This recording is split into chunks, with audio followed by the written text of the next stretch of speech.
مدنی عہد کو 3 مرحلوں پر تقسیم کیا جا سکتا ہے۔ ایک، پہلا مرحلہ جس میں فتنے اور اضطرابات برپا کیے گئے، اندر سے رکاوٹیں کھڑی کی گئیں اور باہر سے دشمنوں نے مدینہ کو صفحۂ ہستی سے مٹانے کے لیے چڑھائیاں کیں۔ یہ مرحلہ صلح حدیبیہ ذیقعت سن 6 ہجری پر ختم ہو جاتا ہے۔ دوسرا مرحلہ جس میں بت پرست قیادت کے ساتھ صلح ہوئی، یہ فتح مکہ رمضان سن 8 ہجری پر منتہی ہوتا ہے۔ یہی مرحلہ شاہان عالم کو دعوت دین پیش کرنے کا بھی مرحلہ ہے۔ تیسرا مرحلہ جس میں خلقت اللہ کے دین میں فوج در فوج داخل ہوئی، یہی مرحلہ مدینہ میں قوموں اور قبیلوں کے وفود کی آمد کا بھی مرحلہ ہے۔ یہ مرحلہ رسول اللہ صلی اللہ علیہ وسلم کی حیات مبارکہ کے آخر تک یعنی ربیع الاول سن 11 ہجری تک ممتد ہے۔ ہجرت کے وقت مدینہ کے حالات۔ ہجرت کا مطلب صرف یہ نہیں تھا کہ فتنے اور تمسخر کا نشانہ بننے سے نجات حاصل کر لی جائے، بلکہ اس میں یہ مفہوم بھی شامل تھا کہ ایک پرامن علاقے کے اندر ایک نئے معاشرے کی تشکیل میں تعاون کیا جائے۔ اسی لیے ہر صاحب استطاعت مسلمان پر فرض قرار پایا تھا کہ اس وطن جدید کی تعمیر میں حصہ لے اور اس کی پختگی، حفاظت اور رفعت شان میں اپنی کوشش صرف کرے۔ یہ بات تو قطعی طور پر معلوم ہے کہ رسول اللہ صلی اللہ علیہ وسلم ہی اس معاشرے کی تشکیل کے امام، قائد اور رہنما تھے، اور کسی نزاع کے بغیر سارے معاملات کی باغ ڈور آپ صلی اللہ علیہ وسلم ہی کے ہاتھ میں تھی۔ مدینے میں رسول اللہ صلی اللہ علیہ وسلم کو 3 طرح کی قوموں سے سابقہ درپیش تھا، جن میں سے ہر ایک کے حالات دوسرے سے بالکل جداگانہ تھے، اور ہر ایک قوم کے تعلق سے کچھ خصوصی مسائل تھے جو دوسری قوموں کے مسائل سے مختلف تھے۔ یہ تینوں اقوام حسب ذیل تھیں۔ ایک، آپ صلی اللہ علیہ وسلم کے پاک باز صحابہ کرام رضی اللہ عنہم اجمعین کی منتخب اور ممتاز جماعت۔ 2، مدینے کے قدیم اور اصلی قبائل سے تعلق رکھنے والے مشرکین جو اب تک ایمان نہیں لائے تھے۔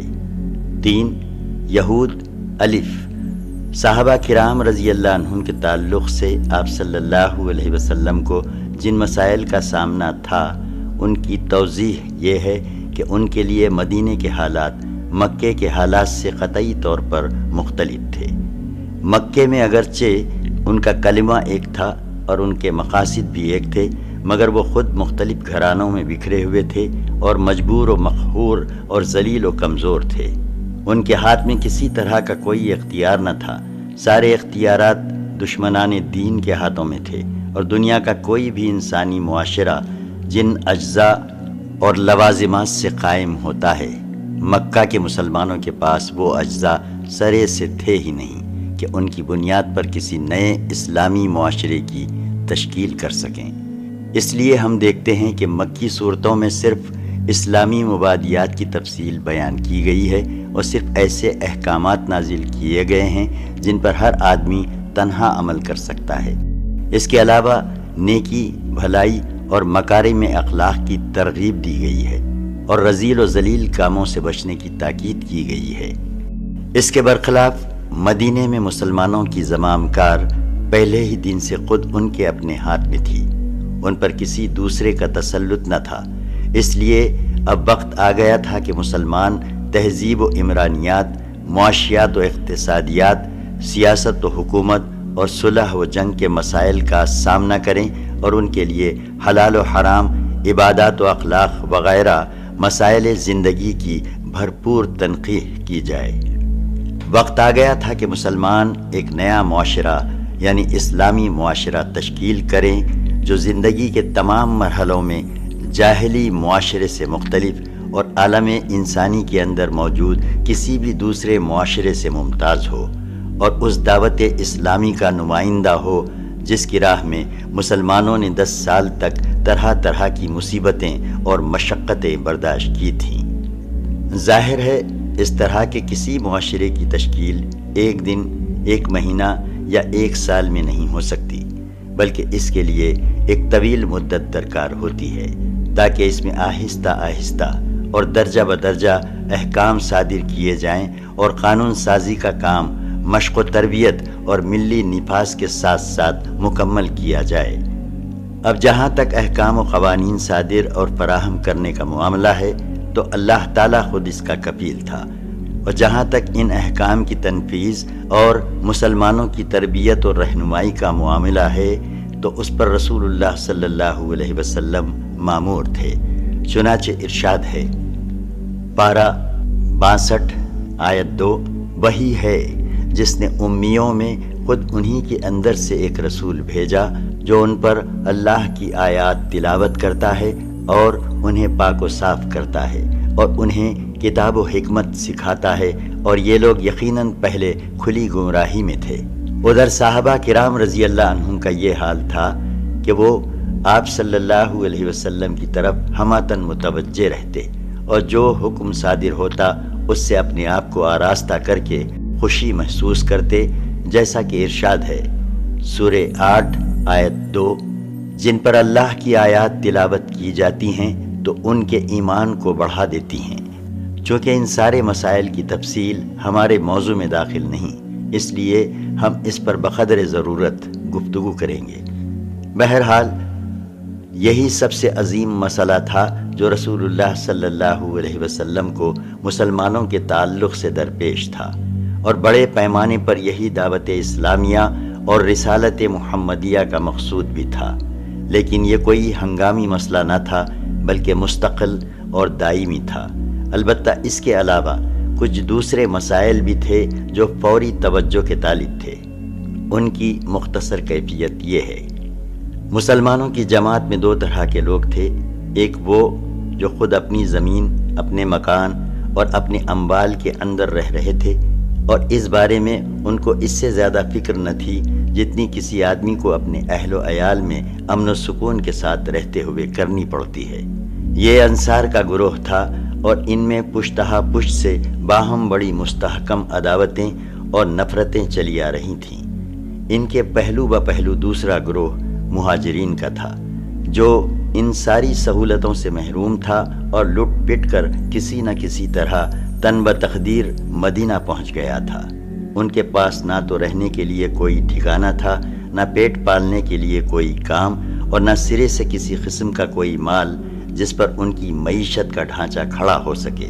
پھر ان پناہ گیر مہاجرین کی تعداد کوئی معمولی بھی نہ تھی، اور ان میں دن بدن اضافہ ہی ہو رہا تھا، کیونکہ اعلان کر دیا گیا تھا کہ جو کوئی اللہ اور اس کے رسول صلی اللہ علیہ وسلم پر ایمان رکھتا ہے وہ ہجرت کر کے مدینہ آ جائے، اور معلوم ہے کہ مدینہ میں نہ کوئی بڑی دولت تھی، نہ آمدنی کے ذرائع و وسائل، چنانچہ مدینے کا اقتصادی توازن بگڑ گیا، اور اسی تنگی ترشی میں اسلام دشمن طاقتوں نے بھی مدینے کا تقریباً اقتصادی بائیکاٹ کر دیا۔ چنانچہ مدینے کا اقتصادی توازن بگڑ گیا، اور اسی تنگی ترشی میں اسلام دشمن طاقتوں نے بھی مدینے کا تقریباً اقتصادی بائیکاٹ کر دیا، جس سے درآمدات بند ہو گئیں اور حالات انتہائی سنگین ہو گئے۔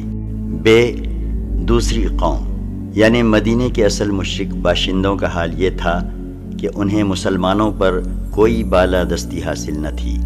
کچھ مشرکین شک و شبے میں مبتلا تھے اور اپنے آبائی دین کو چھوڑنے میں تردد محسوس کر رہے تھے، لیکن اسلام اور مسلمانوں کے خلاف اپنے دل میں کوئی عداوت اور داؤ گھات نہیں رکھ رہے تھے۔ اس طرح کے لوگ تھوڑے ہی عرصے بعد مسلمان ہو گئے اور خالص اور پکے مسلمان ہوئے۔ اس کے برخلاف کچھ مشرکین ایسے تھے جو اپنے سینے میں رسول اللہ صلی اللہ علیہ وسلم اور مسلمانوں کے خلاف سخت کینہ و عداوت چھپائے ہوئے تھے، لیکن انہیں مد مقابل آنے کی جرأت نہ تھی، بلکہ حالات کے پیش نظر آپ صلی اللہ علیہ وسلم سے محبت و خلوص کے اظہار پر مجبور تھے۔ ان میں سر فہرست عبداللہ بن ابی سلول تھا۔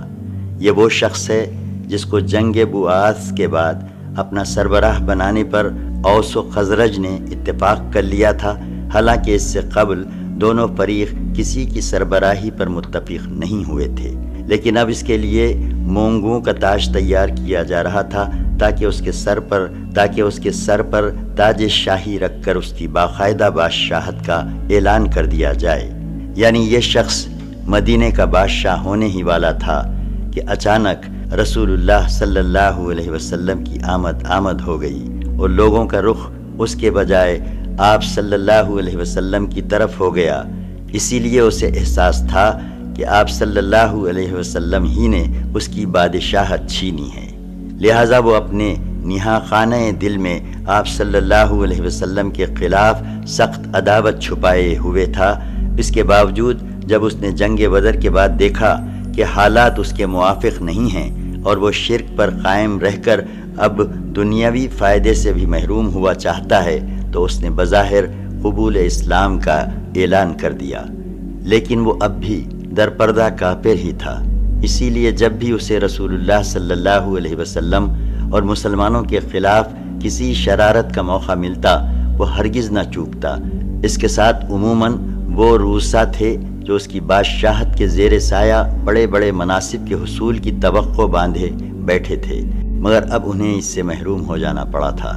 یہ لوگ اس شخص کے شریک کار تھے اور اس کے منصوبوں کی تنفیذ میں اس کی مدد کرتے تھے، اور اس مقصد کے لیے بسا اوقات نوجوانوں اور سادہ لوح مسلمانوں کو بھی اپنی چابک دستی سے اپنا آلہ کار بنا لیتے تھے۔ تیسری قوم یہود تھی۔ جیسا کہ گزر چکا ہے، یہ لوگ اشبری اور رومی ظلم و جبر سے بھاگ کر حجاز میں پناہ گزین ہو گئے تھے۔ یہ در حقیقت عبرانی تھے، لیکن حجاز میں پناہ گزین ہونے کے بعد ان کی وضع خطا، زبان و تہذیب وغیرہ بالکل عربی رنگ میں رنگ گئی تھی، یہاں تک کہ ان کے قبیلوں اور افراد کے نام بھی عربی ہو گئے تھے، اور یہاں تک کہ ان میں اور عربوں میں شادی بیاہ کے رشتے بھی قائم ہو گئے تھے۔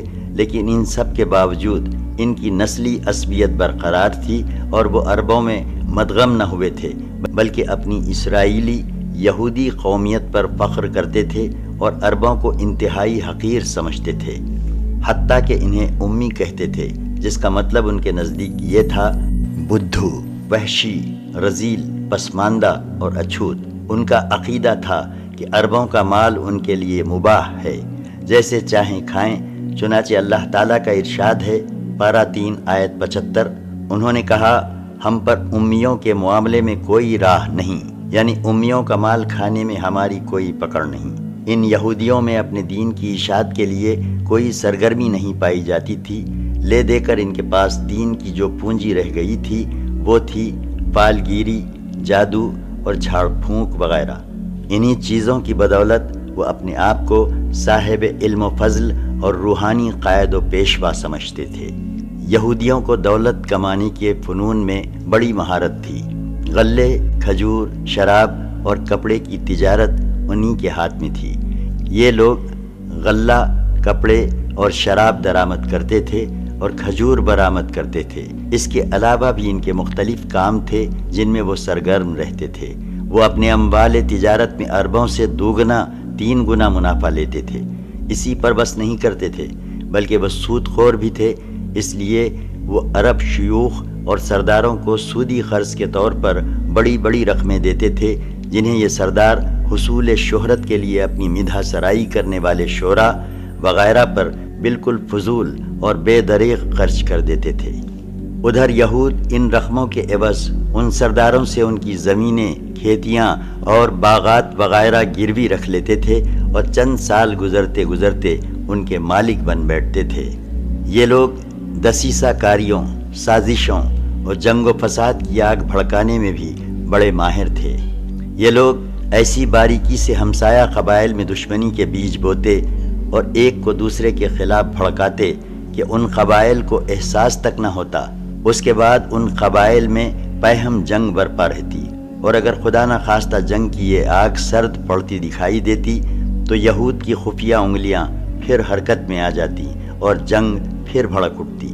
کمال یہ تھا کہ یہ لوگ قبائل کو لڑا بھڑا کر چپ چاپ کنارے بیٹھے رہتے اور عربوں کی تباہی کا تماشا دیکھتے، البتہ بھاری بھرکم سودی قرض دیتے رہتے تاکہ سرمایہ کی کمی کے سبب لڑائی بند نہ ہونے پائے، اور اس طرح وہ دوہرا نفع کماتے رہتے۔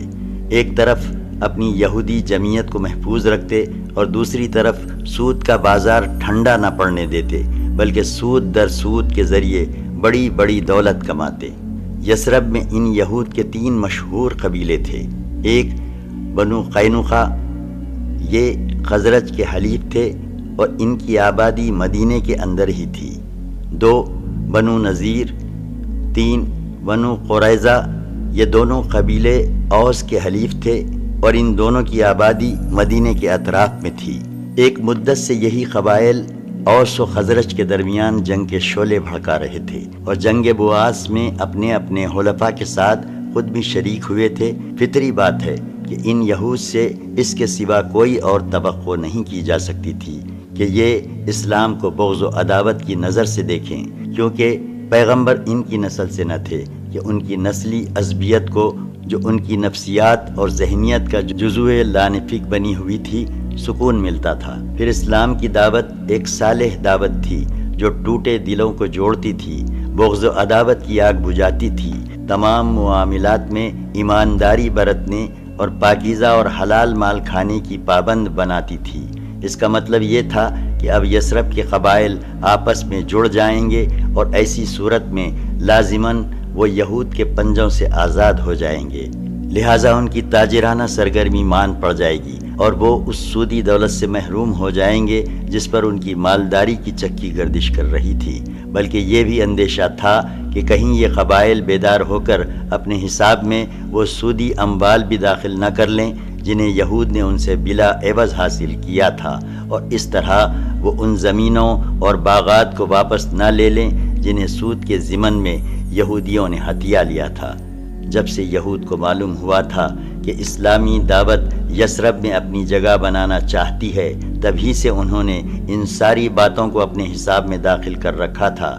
اسی لیے یثرب میں رسول اللہ صلی اللہ علیہ وسلم کی آمد کے وقت ہی سے یہود کو اسلام اور مسلمانوں سے سخت عداوت ہو گئی تھی، اگرچہ وہ اس کے مظاہرے کی جسارت خاصی مدت بعد کر سکے۔ اس کیفیت کا بہت صاف پتہ ابن اسحاق کے بیان کیے ہوئے ایک واقعے سے لگتا ہے۔ ان کا ارشاد ہے کہ مجھے ام المومنین حضرت صفیہ بنت حوی بن اخطب رضی اللہ عنہا سے یہ روایت ملی ہے کہ انہوں نے فرمایا، میں اپنے والد اور چچا ابو یاسر کی نگاہ میں اپنے والد کی سب سے چہیتی اولاد تھی۔ میں چچا اور والد سے جب کبھی ان کے کسی بھی اولاد کے ساتھ ملتی تو وہ اس کے بجائے مجھے ہی اٹھاتے۔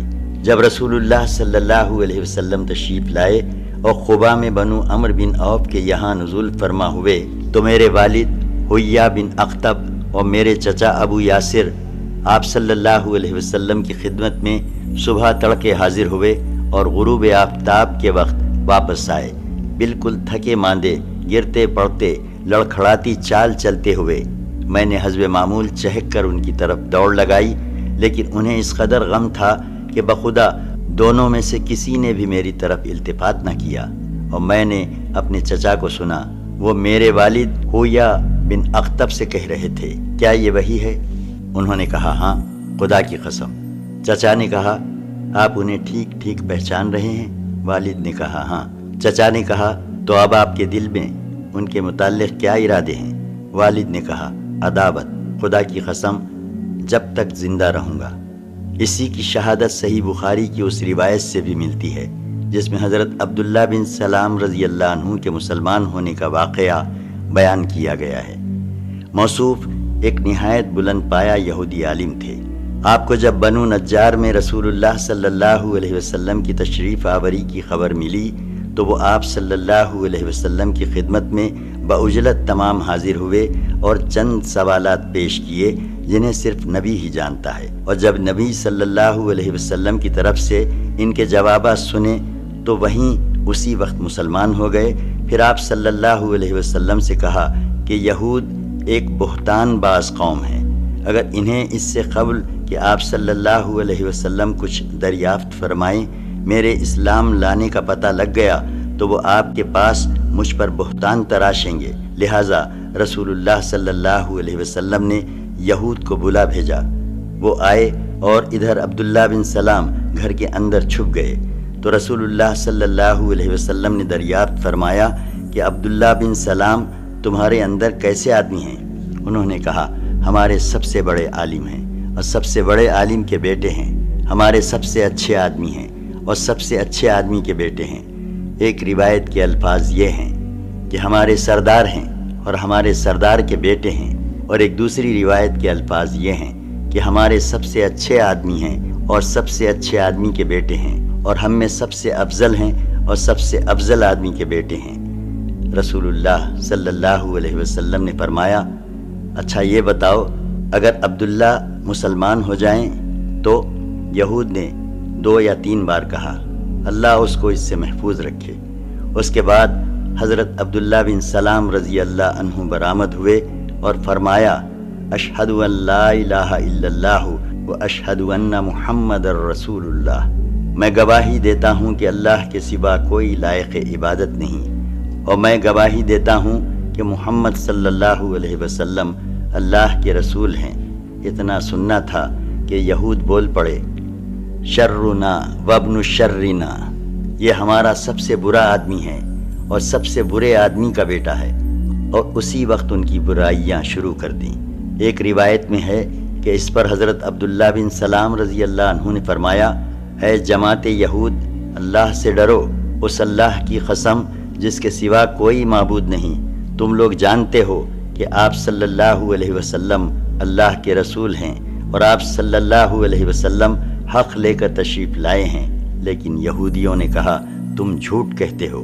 یہ پہلا تجربہ تھا جو رسول اللہ صلی اللہ علیہ وسلم کو یہود کے متعلق حاصل ہوا، اور مدینے میں داخلے کے پہلے ہی دن حاصل ہوا۔ یہاں تک جو کچھ ذکر کیا گیا یہ مدینے کے داخلی حالات سے متعلق تھا۔ بیرون مدینہ مسلمانوں کے سب سے کڑے دشمن قریش تھے، اور 10 سال تک جبکہ مسلمان ان کے زیر دست تھے، دہشت مچانے، دھمکی دینے اور تنگ کرنے کے تمام ہتھ کنڈے استعمال کر چکے تھے، طرح طرح کی سختیاں، مظالم کر چکے تھے، منظم اور وسیع پروپیگنڈے اور نہایت صبر آزما نفسیاتی حربے استعمال میں لا چکے تھے۔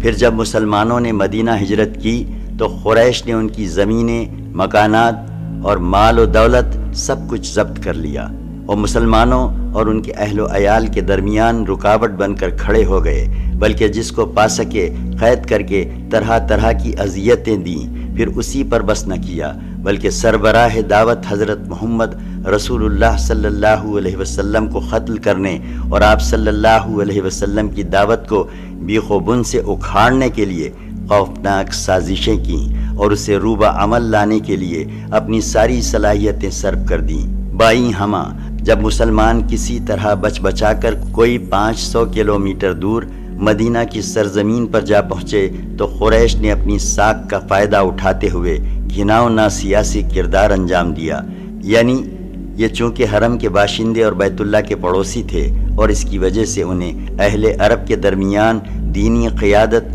اور دنیاوی ریاست کا منصب حاصل تھا، اس لیے انہوں نے جزیرۃ العرب کے دوسرے مشرکین کو بھڑکا اور برگلا کر مدینے کا تقریباً مکمل بائیکاٹ کرا دیا، جس کی وجہ سے مدینہ کے درآمدات نہایت مختصر رہ گئیں، جبکہ وہاں مہاجرین پناہ گیروں کی تعداد روز بروز بڑھتی جا رہی تھی۔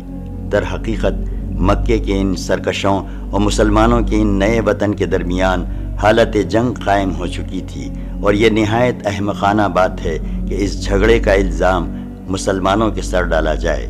مسلمانوں کو حق پہنچتا تھا کہ جس طرح ان کے اموال ضبط کیے گئے تھے اسی طرح وہ بھی ان کے سرکشوں کے اموال ضبط کریں، جس طرح انہیں ستایا گیا تھا اسی طرح وہ بھی ان سرکشوں کو ستائیں، اور جس طرح مسلمانوں کی زندگیوں کے آگے رکاوٹیں کھڑی کی گئی تھیں اسی طرح مسلمان بھی ان سرکشوں کی زندگیوں کے آگے رکاوٹیں کھڑی کریں، اور ان سرکشوں کو جیسے کو تیسا والا بدلہ دیں، تاکہ انہیں مسلمان کو تباہ کرنے اور بیخ و بن سے اکھاڑنے کا راستہ نہ مل سکے۔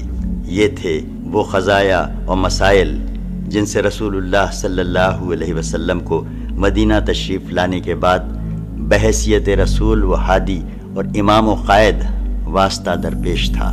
رسول اللہ صلی اللہ علیہ وسلم نے ان تمام مسائل کے تئیں مدینہ میں پیغمبرانہ کردار اور قائدانہ رول ادا کیا، اور جو قوم رافت و رحمت یا سختی و درشتی جیسی سلوک کی مستحق تھی اس کے ساتھ وہی سلوک کیا، اور اس میں کوئی شبہ نہیں کہ رحمت و محبت کا پہلو سختی اور درستی پر غالب تھا، یہاں تک کہ چند برسوں میں زمام کار اسلام اور اہل اسلام کے ہاتھ آ گئی۔ اگلے صفحات میں انہی باتوں کی تفصیلات ہدیہ قارئین کی جائیں گی۔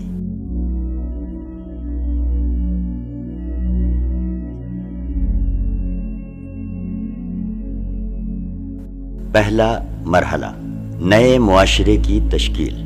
ہم بیان کر چکے ہیں کہ رسول اللہ صلی اللہ علیہ وسلم نے مدینے میں بنو نجار کے یہاں جمعہ 12 ربیع الاول سن 1 ہجری مطابق 27 ستمبر 622 عیسوی کو حضرت ابو ایوب انصاری رضی اللہ عنہ کے مکان کے سامنے نزول فرمایا تھا، اور اسی وقت فرمایا تھا کہ انشاءاللہ یہی منزل ہوگی۔ پھر آپ صلی اللہ علیہ وسلم حضرت ابو ایوب انصاری رضی اللہ عنہ کے گھر منتقل ہو گئے تھے۔ مسجد نبوی کی تعمیر۔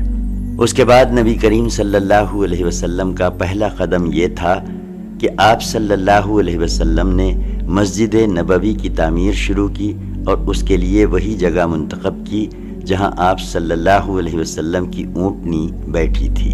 اس زمین کے مالک 2 یتیم بچے تھے۔ آپ صلی اللہ علیہ وسلم نے ان سے یہ زمین قیمتاً خریدی اور بنفس نفیس مسجد کی تعمیر میں شریک ہو گئے۔ آپ صلی اللہ علیہ وسلم اینٹ اور پتھر ڈھوتے تھے اور ساتھ ہی فرماتے جاتے تھے، اے اللہ، زندگی تو بس آخرت کی زندگی ہے، بس انصار و مہاجرین کو بخش دے۔ یہ بھی فرماتے تھے، یہ بوجھ خیبر کا بوجھ نہیں ہے، یہ ہمارے پروردگار کی قسم زیادہ نیک اور پاکیزہ ہے۔ آپ صلی اللہ علیہ وسلم کے اس طرز عمل سے صحابہ کرام رضی اللہ عنہم کے جوش و خروش اور سرگرمی میں بڑا اضافہ ہو جاتا تھا۔ چنانچہ صحابہ کرام کہتے تھے، اگر ہم بیٹھے رہیں اور نبی کریم صلی اللہ علیہ وسلم کام کریں تو ہمارا یہ کام گمراہی کا کام ہوگا۔ اس زمین میں مشرکین کی چند قبریں تھیں، کچھ ویرانہ بھی تھا، کھجور اور غرخت کے چند درخت بھی تھے۔ رسول اللہ صلی اللہ علیہ وسلم نے مشرکین کی قبریں اکھڑوا دیں، ویرانہ برابر کرا دیا، اور کھجوروں اور درختوں کو کاٹ کر قبلے کی جانب لگا دیا۔ اس وقت قبلہ بیت المقدس تھا۔ دروازے کے بازو کے دونوں پائے پتھر کے بنائے گئے، دیواریں کچی اینٹ اور گارے سے بنائی گئیں، چھت پر کھجور کی شاخیں اور پتے ڈلوا دیے گئے اور کھجور کے تنوں کے کھمبے بنا دیے گئے۔ زمین پر ریت اور چھوٹی چھوٹی کنکریاں بچھا دی گئیں۔ 3 دروازے لگائے گئے۔ قبلے کی دیوار سے پچھلی دیوار تک 100 ہاتھ لمبائی تھی، چوڑائی بھی اتنی یا اس سے کچھ کم تھی۔ بنیاد تقریباً 3 ہاتھ گہری تھی۔ آپ صلی اللہ علیہ وسلم نے مسجد کے بازو میں چند مکانات بھی تعمیر کیے، جن کی دیواریں کچی اینٹ کی تھیں اور چھت کھجور کے تنوں کی کڑیاں دے کر کھجور کی شاخ اور پتوں سے بنائی گئی تھی۔ یہی آپ صلی اللہ علیہ وسلم کی ازواج مطہرات کے حجرے تھے۔ ان حجروں کی تعمیر مکمل ہو جانے کے بعد آپ صلی اللہ علیہ وسلم حضرت ابو ایوب انصاری رضی اللہ عنہ کے مکان سے یہیں منتقل ہو گئے۔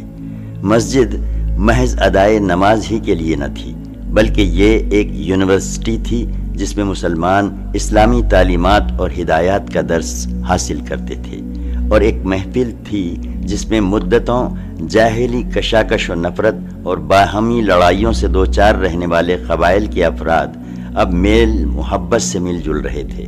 نیز یہ ایک مرکز تھا جہاں سے اس ننھی سی ریاست کا سارا نظام چلایا جاتا تھا اور مختلف قسم کی مہمیں بھیجی جاتی تھیں۔ علاوہ ازیں اس کی حیثیت ایک پارلیمنٹ کی بھی تھی، جس میں مجلس شورا اور مجلس انتظامیہ کے اجلاس منعقد ہوا کرتے تھے۔ ان سب کے ساتھ ساتھ یہ مسجد ہی ان فقراء مہاجرین کی ایک خاصی بڑی تعداد کا مسکن تھی، جن کا وہاں پر نہ کوئی مکان تھا، نہ مال اور نہ اہل و عیال۔ پھر اوائل ہجرت ہی میں اذان بھی شروع ہوئی۔ یہ ایک لاہوتی نغمہ تھا جو روزانہ 5 بار افق میں گونجتا تھا اور جس سے پورا عالم وجود لرز اٹھتا تھا۔ اس سلسلے میں حضرت عبداللہ بن زید بن عبدربہ رضی اللہ عنہ کے خواب کا واقعہ معروف ہے۔ تفصیل جامع ترمذی، سنن ابی داود، مسند احمد اور صحیح ابن خزیمہ میں ملاحظہ کی جا سکتی ہے۔ مسلمانوں میں بھائی چارگی۔ جس طرح رسول اللہ صلی اللہ علیہ وسلم نے مسجد نبوی کی تعمیر کا اہتمام فرما کر باہمی اجتماع اور میل و محبت کے ایک مرکز کو وجود بخشا، اسی طرح آپ صلی اللہ علیہ وسلم نے تاریخ انسانی کا ایک اور نہایت تابناک کارنامہ انجام دیا، جسے مہاجرین و انصار کے درمیان مواقعات اور بھائی چارے کے عمل کا نام دیا جاتا ہے۔ ابن قیم لکھتے ہیں، پھر رسول اللہ صلی اللہ علیہ وسلم نے حضرت انس بن مالک رضی اللہ عنہ کے مکان میں مہاجرین و انصار کے درمیان بھائی چارہ کرایا۔ کل 90 آدمی تھے، آدھے مہاجرین اور آدھے انصار۔ بھائی چارے کی بنیاد یہ تھی کہ ایک دوسرے کے غم خوار ہوں گے اور موت کے بعد نسبی قرابت داروں کے بجائے یہی ایک دوسرے کے وارث ہوں گے۔ وراثت کا یہ حکم جنگ بدر تک قائم رہا۔ پھر یہ آیت نازل ہوئی جس کا ترجمہ ہے، نسبی قرابت دار ایک دوسرے کے زیادہ حقدار ہیں، یعنی وراثت میں۔ تو انصار و مہاجرین میں باہمی توارث کا حکم ختم کر دیا گیا، لیکن بھائی چارے کا عہد باقی رہا۔ کہا جاتا ہے کہ آپ صلی اللہ علیہ وسلم نے ایک اور بھائی چارہ کرایا تھا جو خود باہم مہاجرین کے درمیان تھا، لیکن پہلی بات ہی ثابت ہے۔ یوں بھی مہاجرین اپنی باہمی اسلامی اخوت، وطنی اخوت اور رشتہ و قرابت داری کی اخوت کی بنا پر آپس میں اب مزید کسی بھائی چارے کے محتاج نہ تھے، جبکہ مہاجرین اور انصار کا معاملہ اس سے مختلف تھا۔ اس بھائی چارے کا مقصود، جیسا کہ محمد غزالی نے لکھا ہے، یہ تھا کہ جاہلی عصبیت تحلیل ہو جائیں، حمیت و غیرت جو کچھ بھی ہو وہ اسلام کے لیے ہو، نسل، رنگ اور وطن کے امتیازات مٹ جائیں، بلندی و پستی کا معیار انسانیت و تقوی کے علاوہ کچھ اور نہ ہو۔ رسول اللہ صلی اللہ علیہ وسلم نے اس بھائی چارے کو محض کھوکھلے الفاظ کا جامہ نہیں پہنایا تھا، بلکہ اسے ایک ایسا نافذ العمل عہد و پیمان قرار دیا تھا جو خون اور مال سے مربوط تھا۔ یہ خالی قولی سلامی اور مبارکباد نہ تھی کہ زبان پر روانی کے ساتھ جاری رہے مگر نتیجہ کچھ نہ ہو، بلکہ اس بھائی چارے کے ساتھ ایثار و غمگساری اور موانست کے جذبات بھی مخلوط تھے، اور اسی لیے اس نے اس نئے معاشرے کو بڑے نادر اور تابناک کارناموں سے پر کر دیا تھا۔ چنانچہ صحیح بخاری میں مروی ہے کہ مہاجرین جب مدینہ تشریف لائے تو رسول اللہ صلی اللہ علیہ وسلم نے حضرت عبد الرحمن بن عوف رضی اللہ عنہ اور سعد بن ربیع رضی اللہ عنہ کے درمیان بھائی چارہ کرا دیا۔ اس کے بعد حضرت سعد رضی اللہ عنہ نے حضرت عبد الرحمن رضی اللہ عنہ سے کہا، انصار میں میں سب سے زیادہ مالدار ہوں، آپ میرا مال 2 حصوں میں بانٹ کر آدھا لے لیں، اور میری 2 بیویاں ہیں، آپ دیکھ لیں، جو زیادہ پسند ہو مجھے بتا دیں، میں اسے طلاق دے دوں، اور عدت گزرنے کے بعد آپ اس سے شادی کر لیں۔ حضرت عبد الرحمن رضی اللہ عنہ نے کہا، اللہ آپ کے اہل اور مال میں برکت دے، آپ لوگوں کا بازار کہاں ہے؟ لوگوں نے انہیں بنو قینوقا کا بازار بتلا دیا۔ وہ واپس آئے تو ان کے پاس کچھ فاضل پنیر اور گھی تھا۔ اس کے بعد وہ روزانہ جاتے رہے، پھر ایک دن آئے تو ان پر زردی کا اثر تھا۔ نبی صلی اللہ علیہ وسلم نے دریافت فرمایا، یہ کیا ہے؟ انہوں نے کہا، میں نے شادی کی ہے۔ آپ صلی اللہ علیہ وسلم نے فرمایا، عورت کو مہر کتنا دیا؟ بولے، 1 نوات یعنی گٹلی کے ہم وزن، یعنی کوئی 1.25 تولہ سونا۔ اسی طرح حضرت ابو ہریرہ رضی اللہ عنہ سے ایک روایت آئی ہے کہ انصار نے نبی صلی اللہ علیہ وسلم سے عرض کیا، آپ صلی اللہ علیہ وسلم ہمارے درمیان اور ہمارے بھائیوں کے درمیان ہمارے کھجور کے باغات تقسیم فرما دیں۔ آپ صلی اللہ علیہ وسلم نے فرمایا، نہیں۔ انصار نے کہا، تب آپ لوگ یعنی مہاجرین ہمارا کام کر دیا کریں اور ہم پھل میں آپ لوگوں کو شریک رکھیں گے۔ انہوں نے کہا، ٹھیک ہے، ہم نے بات سنی اور مانی۔ اس سے اندازہ کیا جا سکتا ہے کہ انصار نے کس طرح بڑھ چڑھ کر اپنے مہاجر بھائیوں کا اعزاز و اکرام کیا تھا، اور کس قدر محبت، خلوص، ایثار اور قربانی سے کام لیا تھا، اور مہاجرین ان کی اس کرم و نوازش کی کتنی قدر کرتے تھے۔ چنانچہ انہوں نے اس کا کوئی غلط فائدہ نہیں اٹھایا، بلکہ ان سے صرف اتنا ہی حاصل کیا جس سے وہ اپنی ٹوٹی ہوئی معیشت کی کمر سیدھی کر سکتے تھے۔ اور حق یہ ہے کہ یہ بھائی چارہ ایک نادر حکمت، حکیمانہ سیاست اور مسلمانوں کو درپیش بہت سارے مسائل کا ایک بہترین حل تھا۔